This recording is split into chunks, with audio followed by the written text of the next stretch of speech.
Oh boy, today we have a fun one. We have the Nikon Z30. Z30 is what I'm supposed to say because I'm Canadian, but I like Z because it rhymes in my alphabet. And this is the Sony ZV-E10. These are two entry-level targeted at the vloggers in the world, but they can do so much more than that. And here's the thing, I love them both. I actually own them both. But let's talk about which one might be better for you.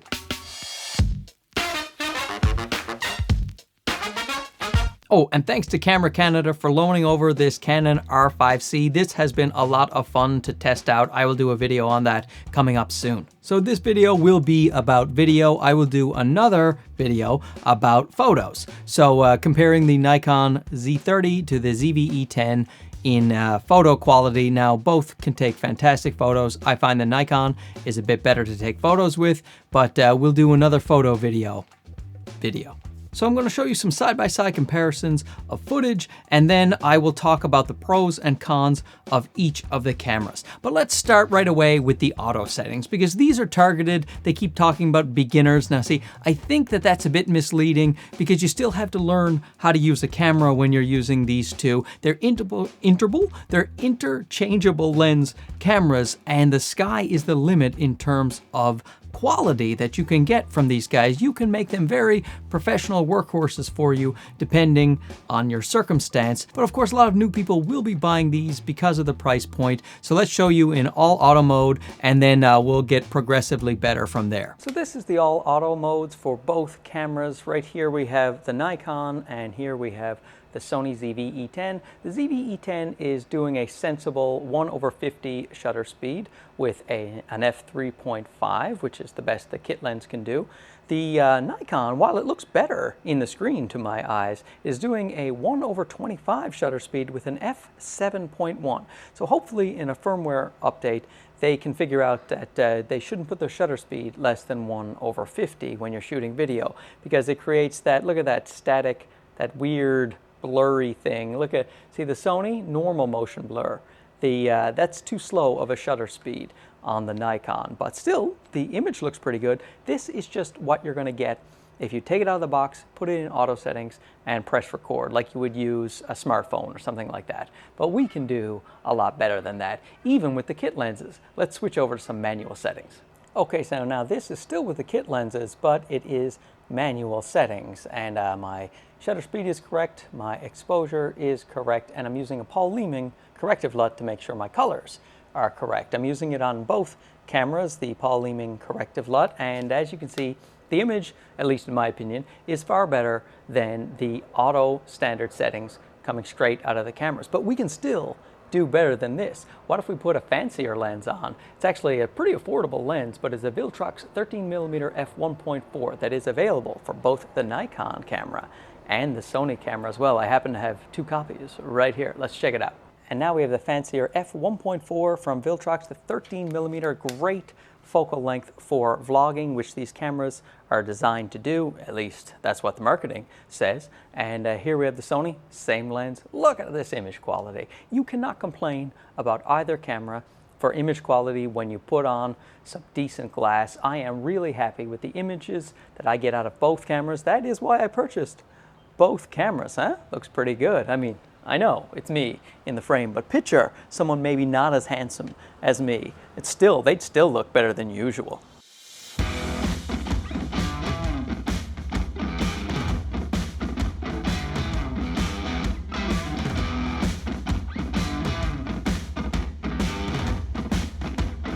So as you can see, you can get fantastic image quality out of either of these cameras. And speaking of that, studio. I use the ZV-E10 in the studio all the time. I recently just picked up this guy, so I don't use him much in the studio, the Nikon Z30, but I just got him like this week. And I have been using him in the studio, and you certainly can use these two in the studio, especially when you pair it with a good lens like the Viltrox. So here's that. And this is the Nikon with the Viltrox 13mm f1.4, looking handsome in the studio here. Call this Handsome Studios is what we should call this. And this is the little ZV-E10 with the Viltrox 13mm f1.4 set at f2. I like about f2 in my little studio here. Now here is something that the ZV-E10 can do that I like a lot and I use in my studio. Right now I'm sitting very close to this lens because it is a 13mm focal length, but sometimes I like to sit a little further back. So what I do, I turn on the active stabilization. I'm not totally in the shot here.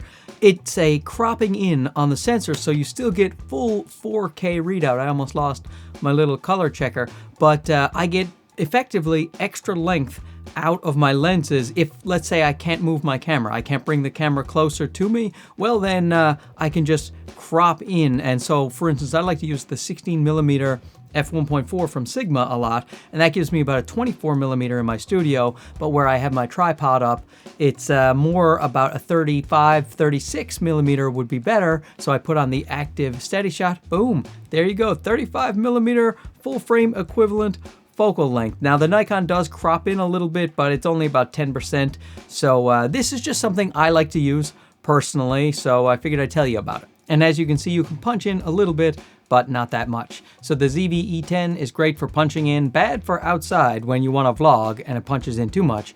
But when you can't move your camera and you want some extra reach, I like the ZV-E10 for that.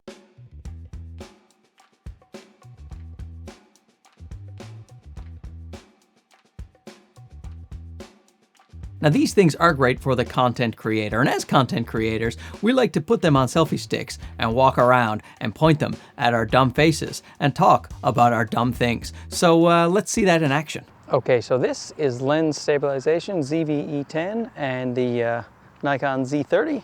I'm trying to walk as smoothly as I can because just lens stabilization is not going to give you super smooth footage, but this is how it looks.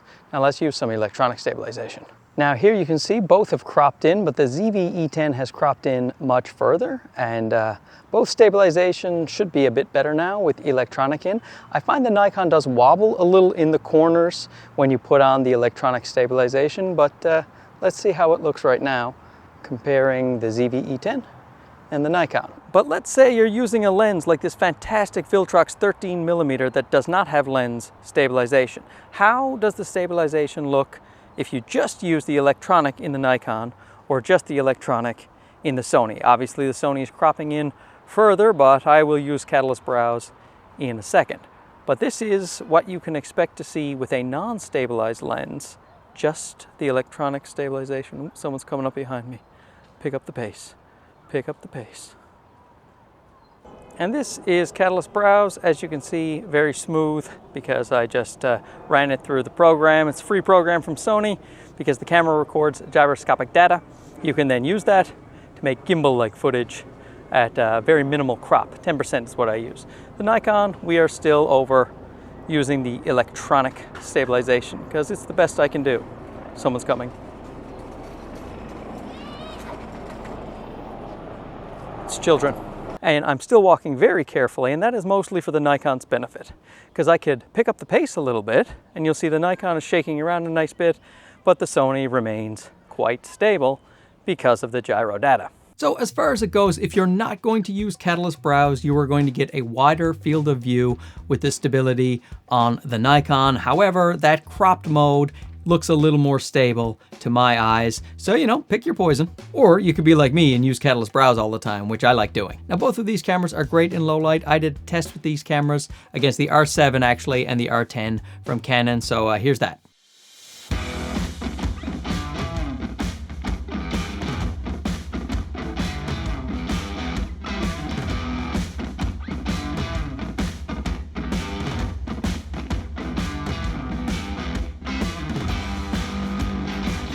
The dynamic range of both cameras is quite good. The ZV-E10, it has the HLG3 picture profile. That really helps get the most out of that old sensor on the ZV-E10, and the Nikon actually hangs in there quite well with dynamic range. I did an unscientific test where I sat down and I was totally backlit, and then I tried to bring back the image, and the Nikon and Sony did actually pretty well.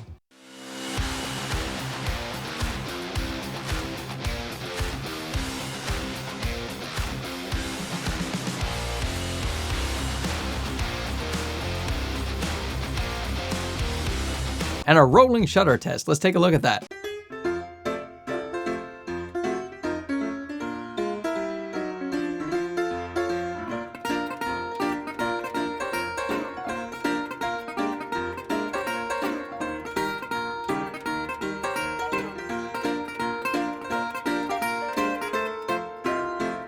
So the ZV-E10 is notoriously bad for rolling shutter, whereas the Nikon is doing a great job with rolling shutter. Well, relatively speaking, anyway. You can still see some, but it's much, much better than the ZV-E10, especially in 4K. Let's not forget about a slow motion test. Both of these cameras can shoot 120 frames per second in 1080, so you want to check that out now.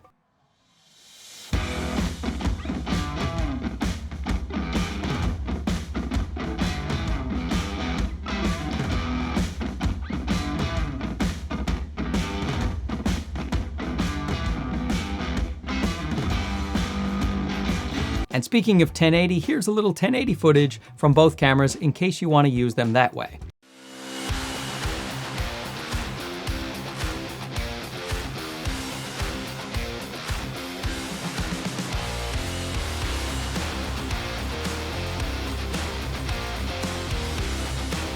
Now, I think the Nikon is sharper in 1080, both in slow motion and the regular 24p. It does appear to be a bit soft, the ZV-E10, so if you're trying to do a lot of 1080 shooting, Nikon might be the way to go. Okay, let's talk about some pros and cons with this guy. So the Nikon, this is the headline bad news, is that it overheats in 4K. Between about 25 and 30 minutes consistently, you will get overheating in 4K. Now in 1080, it runs for the 2 hours and 5 minutes that is allotted. The battery dies after about 2 hours and 10 minutes anyway, but so you get 1080 footage, no overheating for 2 hours and the 5 minutes, but really only about 25 minutes or 30 minutes in 4K, which is a huge bummer. This guy, as long as you have the high heat setting on and the screen open, then he will last his full battery, which is about 90 to 95 minutes of 4K footage. The Nikon has no headphone jack for monitoring audio, and the ZV-E10 does have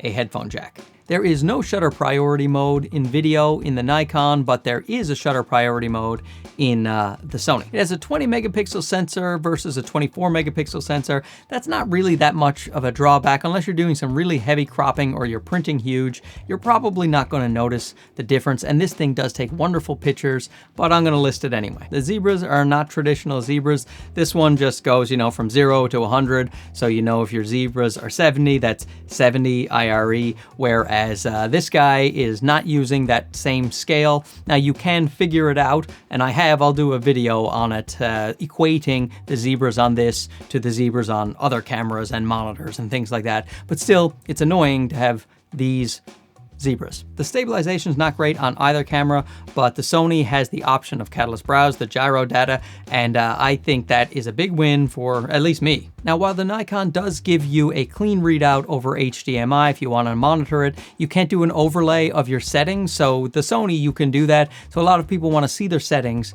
on their external monitor when they are using it, so that's a bit of a bummer. What's a weird quirk is the video only counts down from what you have left on your SD card, so when you press record, this guy will just start counting up. It's like, oh, you've been recording for 20 seconds at this point, and this guy is saying, you've got 20 seconds gone from the 54 minutes remaining on your SD card. It just seems very strange. I wish it would just count up. In video, there's no on-screen exposure meter, so you can't tell. This guy, if you're in manual mode, you can see if the camera thinks that you have the right exposure by having 0.0 on there, or plus or minus depending on if you're over or underexposed. This guy doesn't have that in video, which is too bad. They can both do webcam, but the Sony is just plug and play. Just plug it in and you can use it as a webcam. You have to use Nikon software in order to use it as a webcam, so that's good for this guy. And product showcase mode. This guy, just with the touch of a button, you can hold something up and then it gets focused on right away. See, the Canon R5C, it doesn't have that. So I have to cover up my face and then it will go onto the product. But with product showcase mode, if I was doing this, boom, it will go, boom. This guy, he doesn't have that either. So that's a nice little feature for the content creator. The option of HLG, so you could make HDR videos on this guy if you wanted. On the Nikon, you cannot do that. Lenses, this point is in favor of the Sony for sure. There are these new fantastic APS-C lenses from Sony themselves, the 11, the 15mm, and the 10 to 20 f4, but then you have your Tamron and your Sigma and your Viltrox. There are so many fantastic lenses for the Sony APS-C system that are quite affordable, and so many wide versions of lenses. The Nikon, you're just not going to find as many lenses as you will for the Sony, which is one of the main reasons that I shoot Sony mostly with both my full frames and my APS-C cameras. Now you can get some Nikon glass, you get some Nikon Z glass and the Viltrox 13mm, and that might be all that you need, but certainly the lens selection has to go to Sony. So what about the advantages of the Nikon over the ZV-E10? Well, ergonomics, first of all, it just has a great grip. It feels really good to hold. People say it feels good in the hand. I don't like that expression. It creeps me out. It feels nice to hold this camera. It's got a big beefy grip. Now it is a bit bigger than the ZV-E10. A lot of people like the small portability size of the ZV-E10, and I do too. But when I'm walking around for a long period of time, the Nikon is definitely an easier camera to hold in the hand. And it also feels better built. It's just a little sturdier and apparently has a little weather sealing. And oh, you know what? I should just put that as another point. A little weather sealing on this guy. This guy has absolutely no weather sealing. So, you know, ergonomics, build quality, weather sealing. Touchscreen on this guy. The ZV-E10, you can only tap to focus or tap to take a photo, but this guy right here, fully usable touchscreen, really nice touchscreen, very responsive, love it very much. And not just to use in terms of touch, it also looks much better than the ZV-E10. So if you want to get a better idea of how your footage is looking while you're shooting it, the Nikon definitely is the way to go. It's nice to see how your images will actually look on the back of a screen. The Sony, you're looking at, you know, just a garbled mess, and you have faith that when you get home, it will look good. And it always does. But on the screen itself, it just looks like trash, just garbage. Here, this looks quite good on the screen. So if you're somebody who's relying on the screen to judge things, I use exposure meters, zebras, all those things. That's why I mention them as good points for this guy. But if you're just looking at the screen, this is a great screen. It also has a more intuitive menu, easier to use than the Sony. As we all know, the old Sony menu, which the ZV-E10 still has, is a little difficult to use. I am totally used to it now, and I can fly through the menu with this thing, and you will get used to it. But as a new user, this one will be a bit easier to use. The Nikon has a minimum shutter in auto ISO. That is very helpful when you want to take photos and you don't want your shutter speed going down a certain amount. And since these guys don't have IBIS, I want to set that at, like, say 1/250 as my minimum, but the ZV-E10 doesn't have that, so I can't use the minimum shutter in auto ISO. So I have to shoot this in pretty much manual settings when I'm taking photographs, whereas this guy, I could put it in aperture priority, set my minimum shutter in auto ISO to say 1/500, and I know I can freeze the action of my little rugrats running around, you know? And then this guy, what if the shutter speed goes to 1/30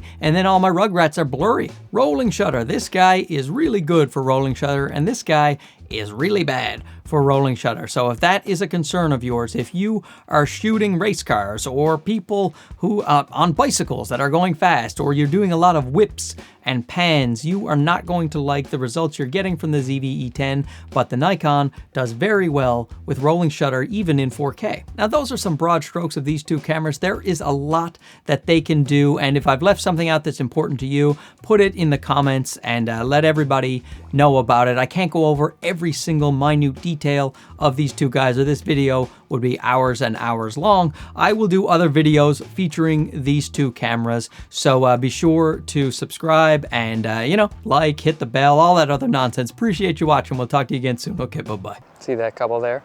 I just messed up my test because they walked past me and I got flustered. So let's try that again.